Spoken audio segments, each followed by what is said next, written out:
جناب ہمارے پیارے حضرت علامہ مولانا اختر محمود علوی صاحب دامت برکات العالیہ اب آئیں اور انتہائی مختصر وقت میں اپنا پیغام ساتھیوں تک پہنچائیں۔ حضرت علامہ اختر محمود علوی صاحب ان کی آمد سے پہلے بھرپور نعرہ تکبیر، نعرہ رسالت، جشن عید میلاد النبی۔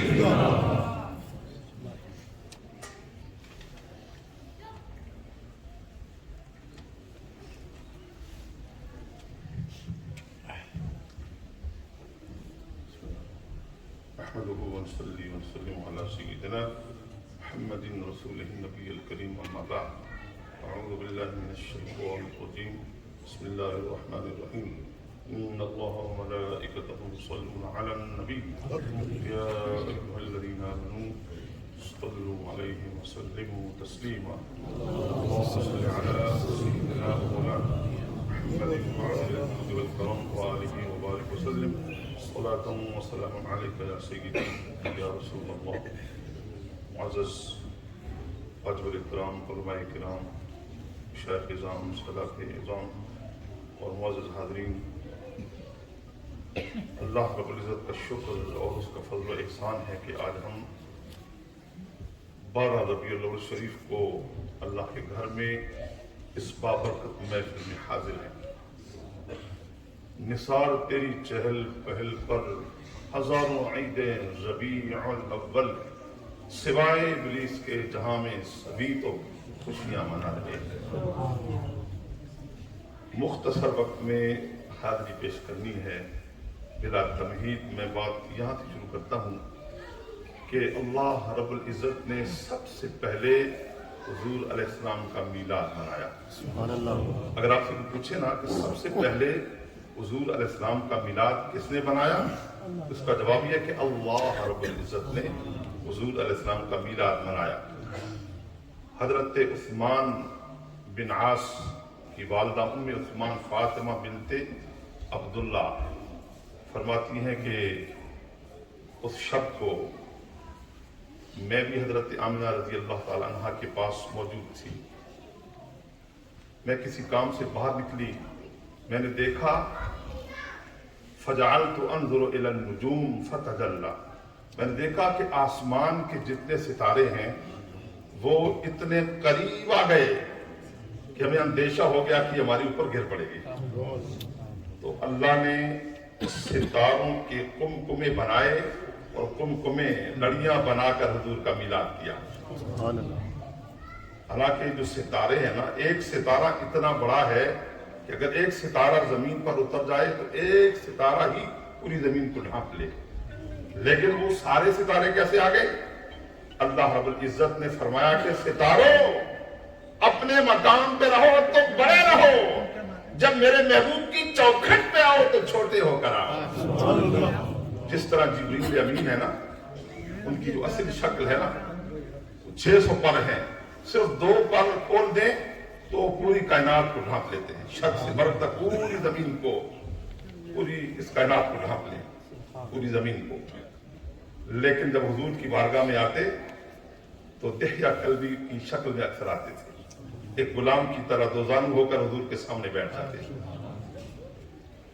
تو یہ فرمایا کہ یہ میرے محبوب کی دہلیز کے آداب ہیں کہ جب میرے محبوب کی بارگاہ میں آؤ تو جتنے بھی بڑے ہو یہاں چھوٹے آ کر حضور کی بارگاہ میں بیٹھو۔ تو ستارے بڑے ہیں مگر جب حضور کی دہلیز میں آئے تو قمقمے بن گئے۔ تو اللہ نے ستاروں کو قمقمے بنا کر حضور کا سب سے پہلے میلاد بنایا۔ تو سب سے پہلے چراغاں اللہ رب العزت نے کیا، اور پھر یہ جو جھنڈے ہیں، آپ جھنڈیاں لگاتے ہیں تو بینر لگاتے ہیں، تو سب سے پہلے جھنڈے کس نے لگائے؟ حضرت آمنہ رضی اللہ تعالیٰ فرماتی ہیں کہ خرج منی نور، مجھ سے ایسا نور نکلا کہ اس نور کی وجہ سے سارے در و بام روشن ہو گئے، شرق سے غرب تک پوری کائنات روشن ہو گئی۔ میں نے کسرا اور شام کے محلات تک دیکھ لیے، پوری کائنات روشن ہو گئی، اور میں نے اس روشنی میں دیکھا رائے تو ثلاثۃ اعلام، میں نے 3 جھنڈے دیکھے، علمن بالمشرق وعلمن بالمغرب وعلمن علی ظہر الکعبہ. ایک جھنڈا مشرق کی سمت لہرا رہا تھا، ایک مغرب کی سمت لہرا رہا تھا، اور ایک کعبے کی چھت پہ لہرا رہا تھا. تو اللہ نے جھنڈے نصب کیے، اور جھنڈے نصب کرنا تو ثابت ہے، جھنڈوں کا اترنا ثابت نہیں ہے. کسی کتاب میں جھنڈوں کا اترنا ثابت نہیں ہے. گویا اللہ نے ایسے جھنڈے لگائے، وہ جھنڈے ایسے ہیں اللہ کے لگائے ہوئے، نہ پرانے ہوتے ہیں نہ پھٹتے ہیں. تو اس وقت لگائے تھے، آج تک لگے ہوئے ہیں، قیامت تک لگے رہیں گے. اگر کسی کو حضرت آمنہ جیسی آنکھ مل جائے تو ان جھنڈوں کی آج بھی زیارت کر سکتا ہے. تو جھنڈے لگے ہوئے، دائمی لگے ہوئے ہیں. تو یہ حصی لحاظ سے بھی ہے، مانوی لحاظ سے بھی ہے. مانوی لحاظ سے اس طرح تھے کہ شرق سے غرب تک اسلام کے پھیل جانے کی طرف اشارہ تھا. تو اللہ رب العزت نے جھنڈے لگا کر حضور علیہ السلام کا میلاد بنایا.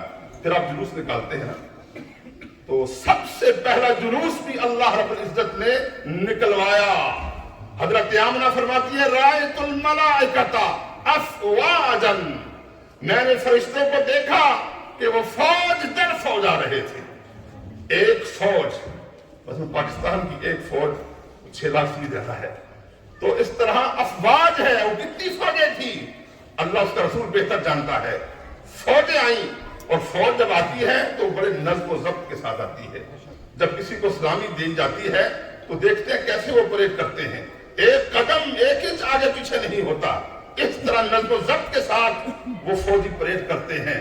تو یہ فرشتے تھے، ان سے بھی بڑھ کر نظم و ضبط تھا. حضور کی بارگاہ میں حاضر ہو رہے تھے. تو اس طرح وہ فرشتے، فوج سلامی دے رہی تھی. آپ یہ سنتے رہتے ہیں نا، فرشتوں کی سلامی دینے والی فوج پڑھتی تھی، جناب آمنہ سنتی تھی، اور یہ آواز آتی تھی یا نبی سلام علیکہ. تو اس طرح حضور علیہ السلام کا جو جلوس ہے سب سے پہلے اللہ رب العزت نے نکلوایا. میں بات کو ختم کرنے والا ہوں.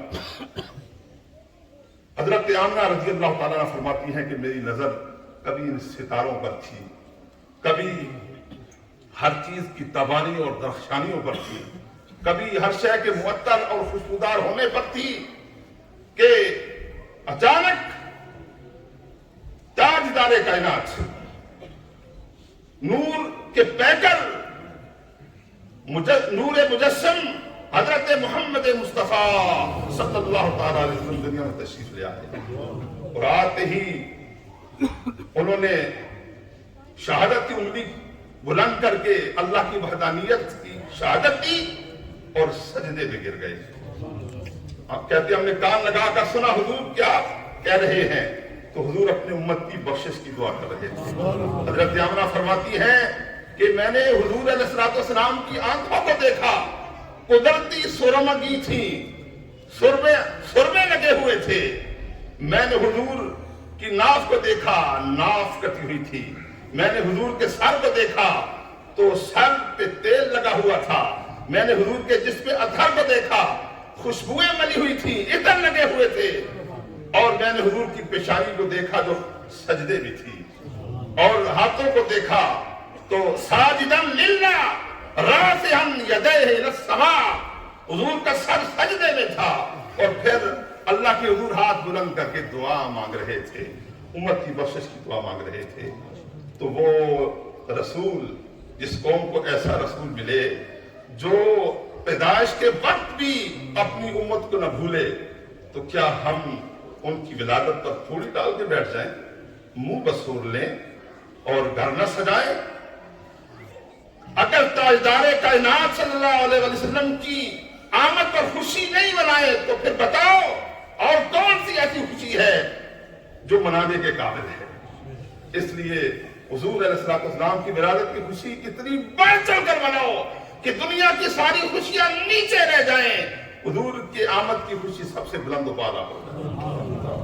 نعرہ تکبیر، نعرہ رسالت، جشن عید میلاد النبی زندہ باد، سیدی مرشدی. حضرات محترم، یہ تھے حضرت علامہ اختر محمود علوی صاحب.